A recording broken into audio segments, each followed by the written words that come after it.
नमस्कार, आप देख रहे हैं कशिश न्यूज और आपके साथ मैं हूं दीपक शर्मा। बदलाव या सुधार कितना ही साधारण क्यों न हो, किसी के लिए आसान नहीं होता। ये कई संभावनाओं को समेटे होता है, लेकिन सियासत में सत्ता की डगर पर बच्चे दो दिखा रहे हैं चल के। नेता जो हो सकते हैं कल के, उन्हें अचानक से हुआ बदलाव सांसद में डाल सकता है। फिलहाल तो मतदाता सूची पुनरीक्षण एक ऐसा बदलाव है जो विपक्ष को एकजुट होकर विरोध करने को बाध्य कर रहा है।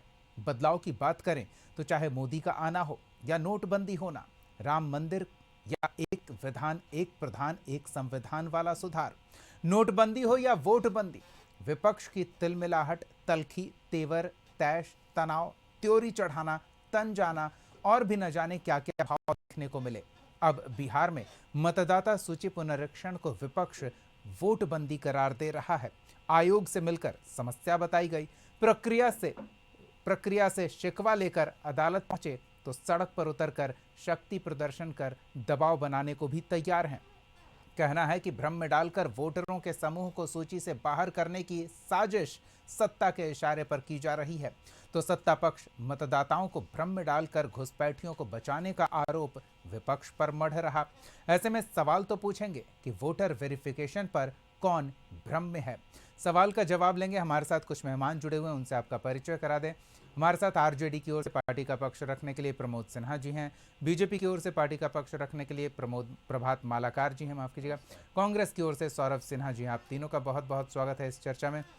सबसे पहले तो प्रमोद जी, क्या समस्या है, अगर कुछ सुधारा जा रहा है तो? देखिए दीपक जी, जिस प्रकार से अचानक जब चुनाव के 3-4 महीने बचे हैं और 2 महीना के बाद जो है चुनाव की घोषणा की जानी है, उसके ठीक पहले मात्र जो है 1 माह के भीतर में राज्य की 8 करोड़ जो मतदाता हैं उनका विशेष पुनरीक्षण कराया जा रहा है। और पुनरीक्षण का आधार क्या है? उन दस्तावेजों को उसमें गौण कर दिया गया है जो कुछ दिन पहले तक मान्य थे। अभी चुनाव आयोग द्वारा ही आधार से लिंक कराया जा रहा था उन तमाम वोटरों को, लेकिन वैसे दस्तावेजों को चुनाव आयोग के द्वारा जो है दरकिनार कर दिया गया और वैसे दस्तावेज खोजे जा रहे हैं जो दस्तावेज आज के समय में लोगों के पास उपलब्ध ही नहीं है या बहुत कम लोगों के पास, जिसकी संख्या 1-2% लोग हैं उनके पास ही उपलब्ध हैं, उन दस्तावेजों को मांगा जा रहा है। अब आप समझिए कि 1987 से जो पहले के जिनका जन्म हुआ है उनको उनका या तो जन्म प्रमाण पत्र या मैट्रिकुलेशन का सर्टिफिकेट या इस तरह के दस्तावेज मांगे जा रहे हैं। और 87 से 2004 के बीच जिनका जन्म हुआ है उनके माता या पिता में से किसी एक का और उसका जो वोटर है उनका। उसके बाद जब 2004 के बाद आइएगा तो माता और पिता दोनों का और जो मतदाता है उनका मांगा जा रहा है। अब सवाल उठता है कि जब 2003 में यह पुनरीक्षण हुआ था तो उस समय साल भर से अधिक समय लगा था। अभी हम छोटा सा जो जातीय सर्वे बिहार का हम लोग करवाने का काम किए, जिसमें कोई दस्तावेज की मांग हम लोगों ने नहीं किया था, जो महागठबंधन की सरकार थी, तो भी 8 से 9 महीना का समय लगा। अब बताइए कि मात्र 25 से 30 दिनों के भीतर 8 करोड़ मतदाताओं का पुनरीक्षण किस प्रकार से होगा। एक बात तो यह है, दूसरी बात है कि किस प्रकार से मतदाताओं में भ्रम डाला जा रहा है। आज ही का आया है कि मुख्य निर्वाचन आयोग के द्वारा यह कहा जा रहा है कि जो 24 तारीख का जो नोटिफिकेशन है और जिन दस्तावेजों की मांग की गई है उसी दस्तावेजों को आधार माना जाए।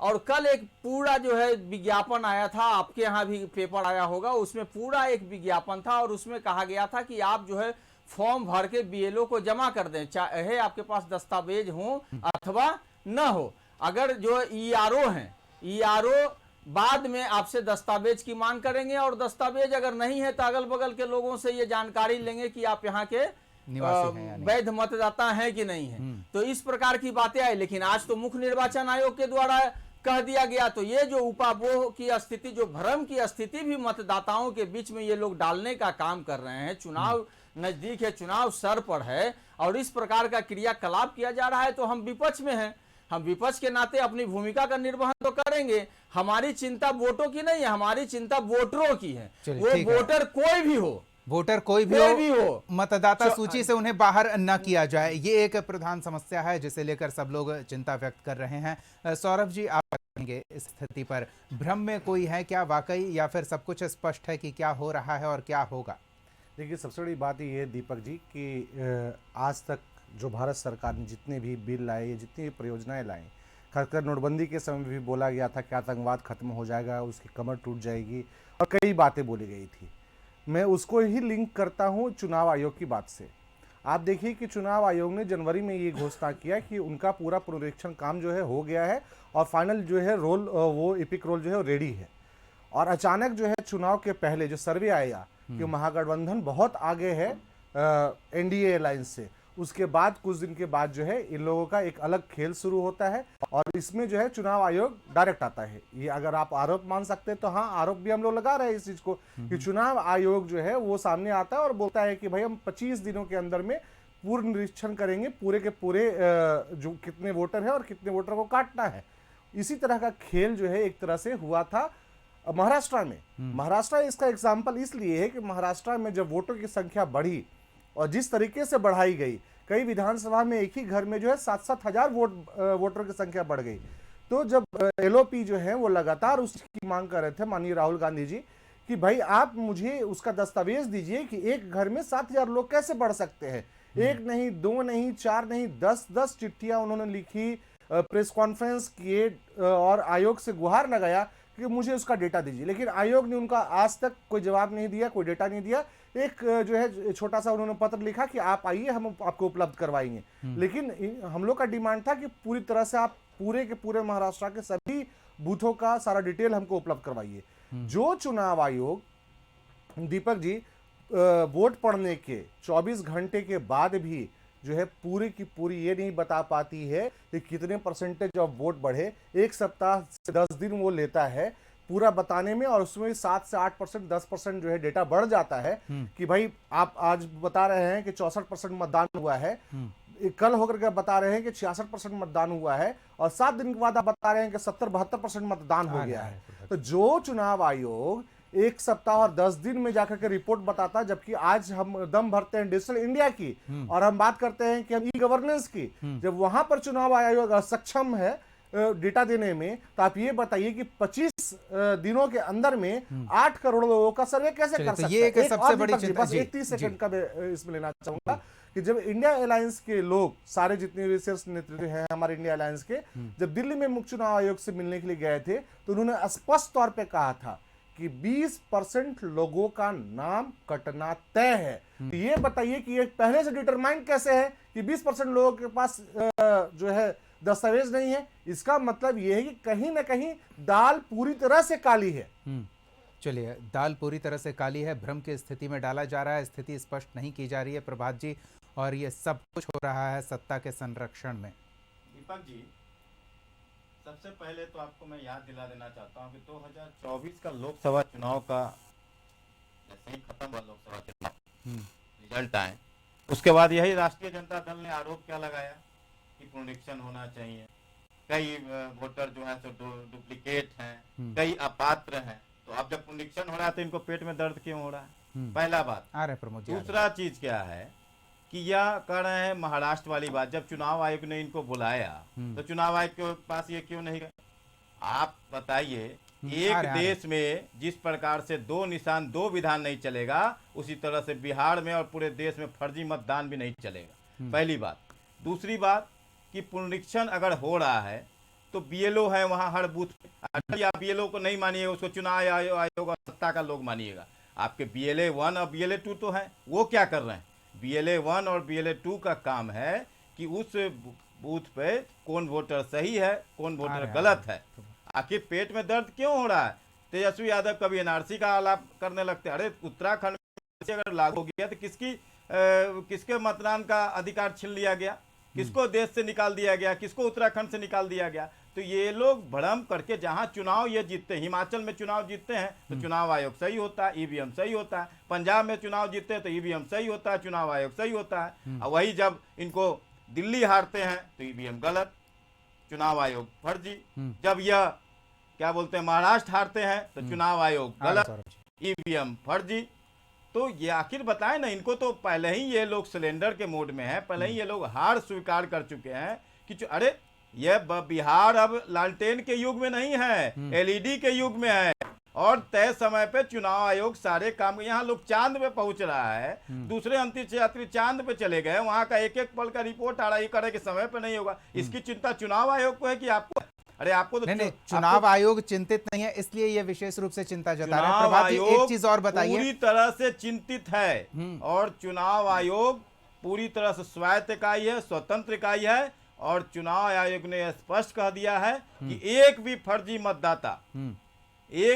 मतदाता बिहार में नहीं रहेगा। जो सही मतदाता होंगे वो चुनाव में अपना मत का अधिकार का प्रयोग करेंगे। अब मैं दीपक जी एक चीज और कहना चाहता हूं, पूरे देश के नहीं, मैं इस बात को 30 सेकंड लूंगा। पूरे देश के लिए आज बिहार गौरव का विषय बना हुआ है कि यहाँ से पहला शुरू हो गया, लोग घर बैठे वोटिंग कर, और वो बहुत ही सफल रहा। यहाँ लोग ई वोटिंग बिहार में कर रहे हैं, यहाँ लोग चांद पे जा रहे हैं, यहाँ चचरी खत्म हो गया, यहाँ 6 लेन पुल आ गया, हाईवे आ गया, मेट्रो आ गया। इनको है कि कैसे पुनरीक्षण होगा। अरे आपको क्यों डर? आपको हार का हताशा में अभी से डर सता रहा है। ठीक है, इस पर हम इनकी प्रतिक्रिया ले लेंगे, हम दोनों की बात जानेंगे। लेकिन प्रभात जी, आप एक चीज का और जवाब दे दीजिए, और वो ये कि जब सौरभ जी कह रहे हैं कि 20% लोगों का नाम कटना तय है, ये बात कहां से आई? देखिए दीपक जी, चुनाव आयोग निरंतर अपना काम करते रहता है। बीएलओ उसके निरंतर वार्ड में या पंचायत में वो घूमते रहते हैं,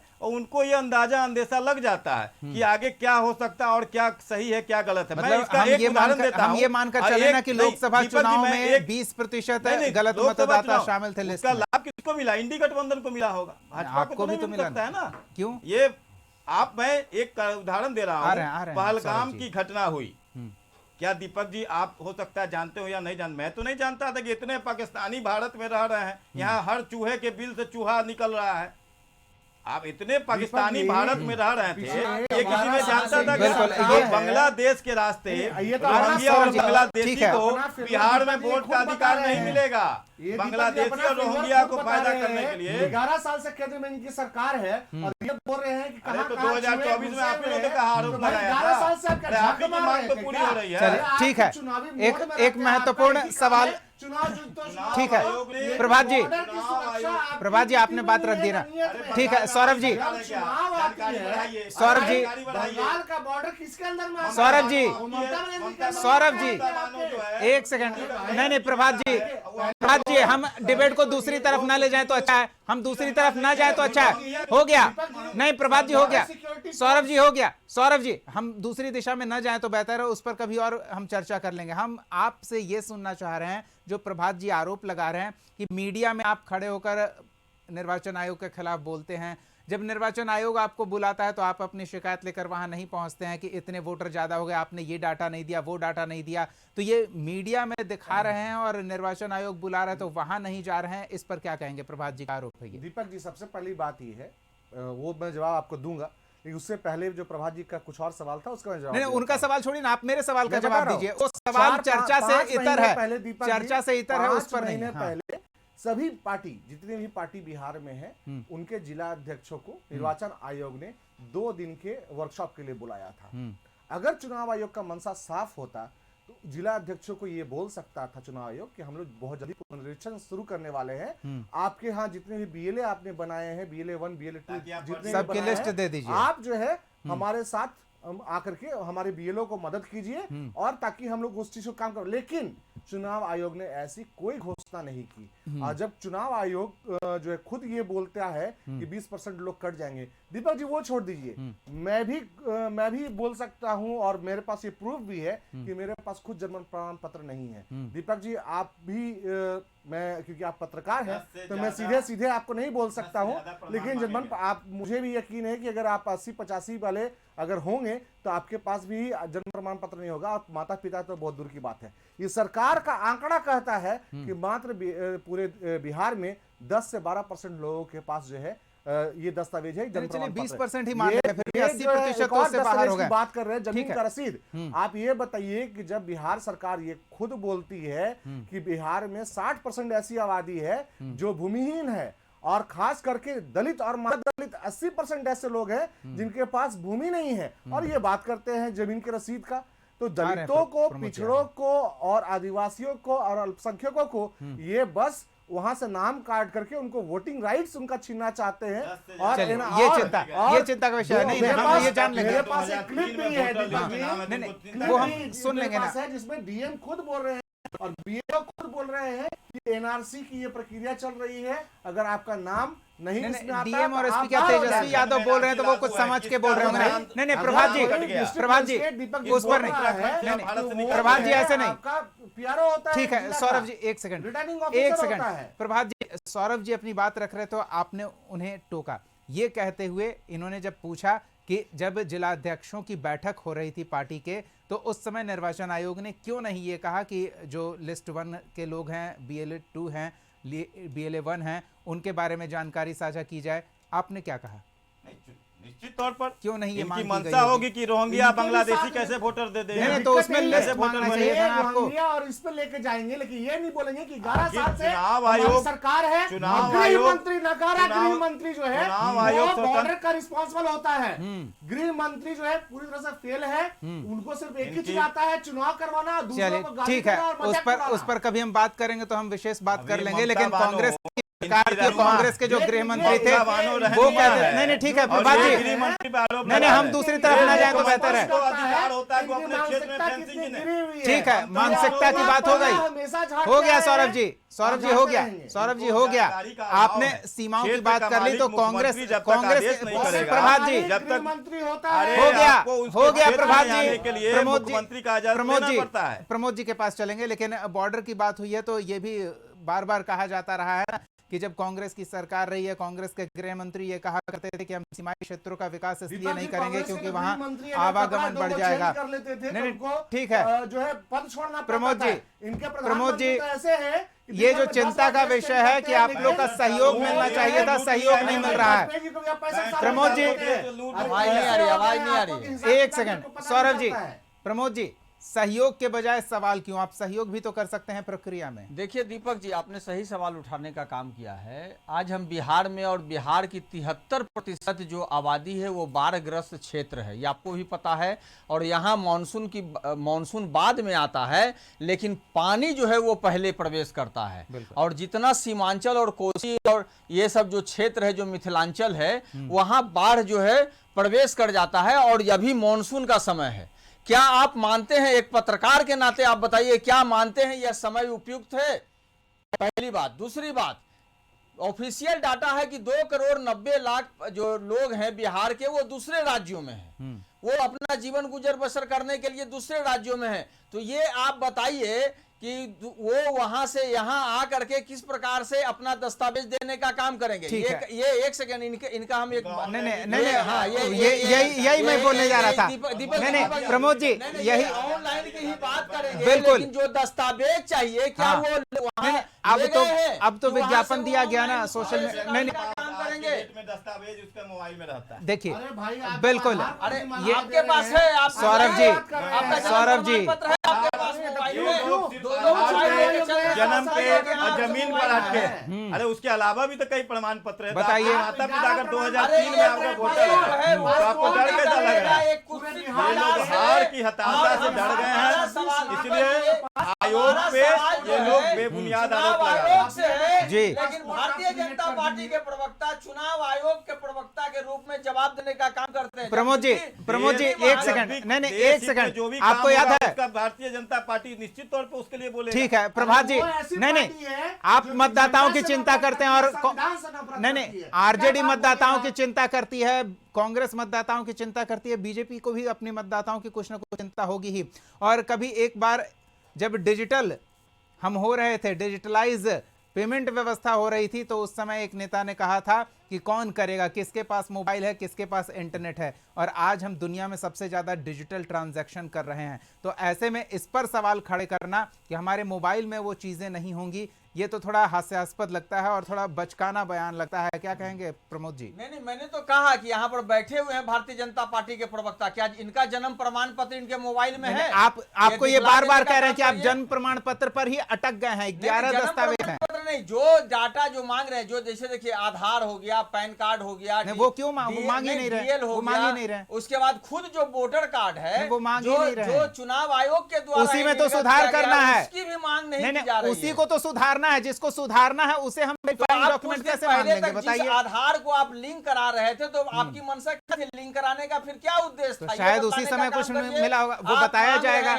हर चीज। मांग रहे हैं 11 जो दस्तावेज, सुन लीजिए मैं 11 दस्तावेज का जिक्र कर देता हूं कि ये जो प्रमोद जी वो हम बार बार दिखा रहे हैं और हम ग्राफिक्स के माध्यम से बता भी रहे हैं। प्रमाण पत्र, नहीं, हम ग्राफिक्स के माध्यम से दिखा रहे हैं। और तीसरा किसी जमीन भी जो है सरकार के द्वारा आवंटित किया गया हो, सरकार के द्वारा मकान या मतदाता को आवंटित किया गया है, उसका दिखलाना है। आरजेडी और कांग्रेस के लोगों को उसका नहीं दिखलाना है, ये समझ लीजिए। तो कितने प्रतिशत जो मतदाता है वो मैट्रिक पास है, ये बताइए। बिहार का साक्षरता दर बिहार में सबसे कम है, कहां से उपलब्ध कराएंगे बताइए? चलिए, सवाल कई है और इस सवाल का जवाब दिया जाना जरूरी है। ठीक है, चिंता नहीं है, ठीक है, आपको कुछ दिन कुछ दिन में ये स्थिति स्पष्ट हो जाएगी। आपको फायदा नहीं होने वाला है। ठीक है, नहीं, सुन लीजिए, ठीक है। हाँ, हम जो लोकतांत्रिक व्यवस्था में हमारे पास जो साधन है हम उसका उपयोग कर रहे हैं, जनता के बीच जाकर के जनता को बतला रहे हैं। साधन है उसका उपयोग करें, अच्छी बात है। को बंद की भी घोषणा की गई है और सुप्रीम कोर्ट में भी हम लोग गए हुए हैं। 10 तारीख को उस पर भी सुनवाई है। ठीक है, वक्त का अभाव है, वक्त का अभाव है। प्रभात जी बंदी भी करा रहे हैं। ठीक है, हो गया। हमारा अधिकार है, सड़क पे भी जाना है, जनता के बीच इनका दोहरा चरित्र सामने आ गया। दीपक जी, इनका यही दोहरा चरित्र है। सर्वोच्च न्यायालय जाता है और दूसरी तरफ बंदी की घोषणा करते हैं। देखिए, बहुत भ्रम की स्थिति है। नहीं, बहुत भ्रम की स्थिति बनाई जा रही है। बहुत बहुत धन्यवाद सौरभ सिन्हा जी, प्रभात मालाकर जी, प्रमोद सिन्हा जी, इस चर्चा में शामिल होने के लिए, अपना समय देने के लिए। देखिए, संसाधनों के उपयोग और साधनों के उपयोग की बात हो रही है, तो एक समस्या का समाधान ये हो सकता है कि जब आप सड़क पर उतरे और बड़ी संख्या में लोग आपके सामने हो तो कैंप लगा लें, सबको डिजिटल तरीके से फॉर्म भरने की सलाह दें और उन्हें समझाएं।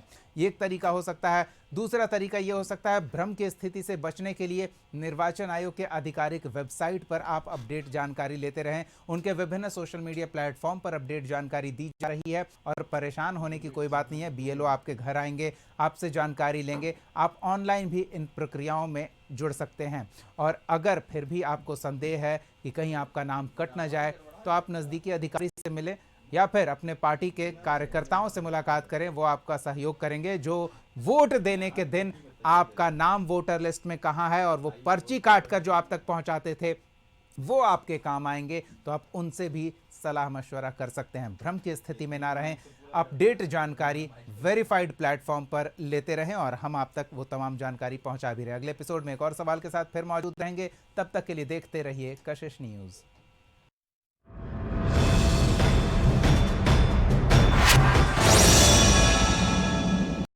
विद्या विहार आवासीय